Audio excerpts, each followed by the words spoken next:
देश भर में इथेनॉल ब्लेंडेड पेट्रोल पर सवाल उठाए जा रहे हैं और आशंकाएं जताई जा रही है कि इथेनॉल के वजह से वाहनों के माइलेज पर उसका बुरा असर हो रहा है। जो वाहन पुराने हैं वो इथेनॉल ब्लेंडेड पेट्रोल के लिए नहीं बने हैं और इसी कारण अब इस पर सवाल खड़े किए जा रहे हैं। इस बीच महाराष्ट्र से आदित्य ठाकरे, जो कि शिवसेना के युवा नेता भी है, पूर्व पर्यावरण मंत्री भी रह चुके हैं, उन्होंने अब प्रधानमंत्री नरेंद्र मोदी को खत लिखकर ये मांग की है कि पूरे देश भर में जो युवा वर्ग है और जो मध्यम वर्गीय है उन पर इसका बुरा असर हो रहा है, क्योंकि लाखों ऐसे लोग हैं जो इथेनॉल ब्लेंडेड पेट्रोल पर आपत्ति जता रहे हैं। हम फिलहाल मुंबई के बीकेसी इलाके में हैं, जो कि कॉरपोरेट एरिया है। यहाँ पर सभी बड़े बड़े बैंक, बड़े बड़े ऑफिसेस है। यहाँ पर बड़े तादाद में जो है पेट्रोल भरा जाता है। हम फिलहाल आपको दिखा दे, यहाँ पर नॉर्मल पेट्रोल डीजल तो भरा ही जाता है, लेकिन पिछले कुछ महीनों से या साल भर से अब पेट्रोल में जो है वो इथेनॉल मिश्रित किया जाता है और इथेनॉल के वजह से क्या सही मायने में उनकी गाड़ी के परफॉर्मेंस पर कोई बुरा असर हो रहा है, ये जानने की हम कोशिश करने वाले हैं। आदित्य ठाकरे ने जो सवाल उठाया है उसके बारे में भी उनका क्या कहना है वो हम उनसे पूछने की कोशिश करेंगे। आपने यहाँ पर पेट्रोल भरा, आपको पता है कि इथेनॉल ब्लेंडेड पेट्रोल भरा जाता है, उसकी वजह से गाड़ी के माइलेज पर कुछ फर्क पड़ रहा है? नहीं अभी आपको ऐसा लगा कभी? नहीं, कभी नहीं। आपको पता है इथेनॉल मिक्स होता है पेट्रोल में? नहीं। आपको पता ही नहीं है? मैम आपको पता है? अच्छा, तो इनको पता ही नहीं है कि इथेनॉल ब्लेंड होता है पेट्रोल में। और कहीं ना कहीं यहाँ पर जो कुछ लोग हैं उनसे जानने की कोशिश करेंगे और उनसे पूछेंगे कि क्या सही मायने में इथेनॉल ब्लेंडिंग से उनकी गाड़ियों पर असर पड़ता है।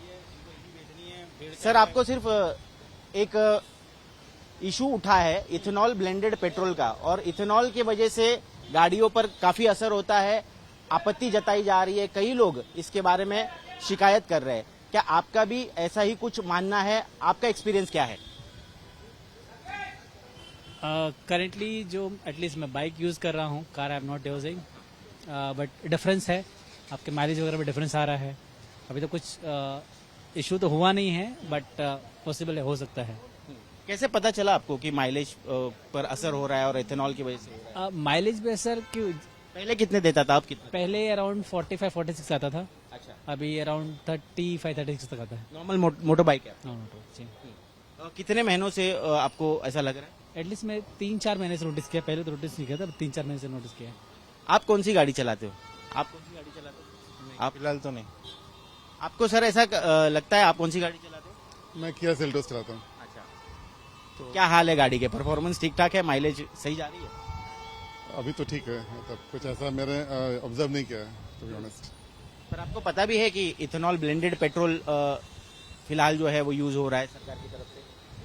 हाँ, मतलब वो है, बट मैंने ऐसा कुछ डिफरेंस नोटिस नहीं किया। अब देखिए, आदित्य ठाकरे जो पूर्व पर्यावरण मंत्री थे महाराष्ट्र के, उन्होंने प्रधानमंत्री को खत लिखकर कहा है कि ऐसी अगर शिकायतें आ रही है तो लोगों को चॉइस, कंज्यूमर को चॉइस होना चाहिए, या तो 100% प्योर पेट्रोल दीजिए और इथेनॉल ब्लेंडेड पेट्रोल दीजिए, और लोगों के ऊपर छोड़ दीजिए कि उनको क्या डलवाना है अपनी गाड़ी में। आपको क्या लगता है इसके बारे में? बिल्कुल, ये फ्रीडम होना चाहिए सबके पास, और ये राइट्स सबके पास होना चाहिए।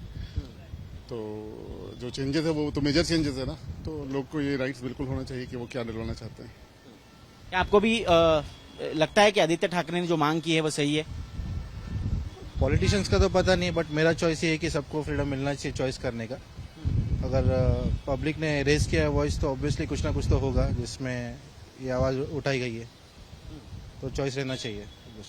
आपका क्या कहना है?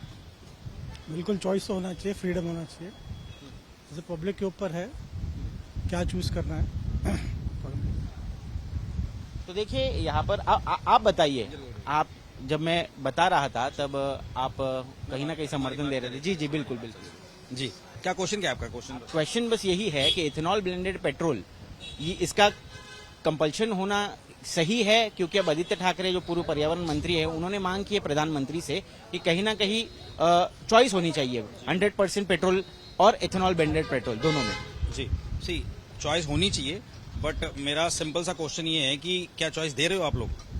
पहली बात तो मांगने की जरूरत ही नहीं पड़नी चाहिए ना, ठीक है। इफ यू नो दैट कि कहीं ना कहीं गड़बड़ हो रही है, एक या तो अभी रिसेंट इंसिडेंट हुआ है, I guess Maruti Suzuki Vitara, you heard about might be, ठीक है। एक गाड़ी नई उनको मिली है, कंज्यूमर कोर्ट से मिली है, तो कहीं ना कहीं तो लूप होल है ना। क्या मसला है? मसला आई गेस उनकी गाड़ी न्यू कार थी, the person was about the new car and उनकी गाड़ी में गड़बड़ी आई, उन्होंने नोट करा, उन्होंने प्रॉपर केस फाइनल करा कंज्यूमर कोर्ट में और वो जीते हैं, उनको नई गाड़ी मिली है। तो नई इथेनॉल ब्लेंडेड पेट्रोल का ही मसला था। ऑब्वियसली नई गाड़ी कैसे खराब होती है? और पहली बात तो मेरा सिंपल सा क्वेश्चन ये है कि जो मंत्री जी हैं, हमारे मंत्री जी हैं रोड एंड कंस्ट्रक्शन के, ठीक है, उनको नितिन गडकरी जी की बात कर रहे हैं। कौन है, ठीक है, तो उनको पेट्रोल या इथेनॉल वो नहीं बेचना चाहिए, आप अपनी मिनिस्ट्री संभालो, राइट। पहली बात तो ये। सेकंड थिंग कि एक बंदा बोल रहा है, दो बंदा बोल रहा है, तीन बंदे बोल रहे हैं, चार बंदे बोल रहे हैं, भीड़ जब बोल रही है तो कुछ ना कुछ दाल में काला है ना। और फ्रीडम ऑफ चॉइस सबसे ज्यादा रोना रोते हैं जो वो नेता लोग ही रोते हैं, ठीक है, उनको नहीं फर्क पड़ता है। They are driving hydrogen car, they are driving, मतलब हमेशा वो ढोल पीट के बोलते हैं कि अरे मैं हाइड्रोजन कार ड्राइव कर रहा हूँ। हाइड्रोजन कार सबके बस की है क्या? हम लोगों के कंज्यूमर के, ठीक है। मैं खुद टाटा नेक्सॉन चलाता हूँ, ठीक, पेट्रोल है मेरे पास, पेट्रोल सीएनजी है। तो व्हेन आई बॉट इट, जब मैंने खरीदा था, मैंने टैंक टू टैंक मैंने निकाला हुआ है, मेरे पास रिकॉर्ड्स हैं उसके, ठीक है। ऑलमोस्ट 24-25 मेरी एवरेज थी, सीएनजी पे 30 क्रॉस करा मैंने। ये हाईवे बोल रहा हूँ, इंटरसिटी 26-25 तो निकालता हूँ मैं।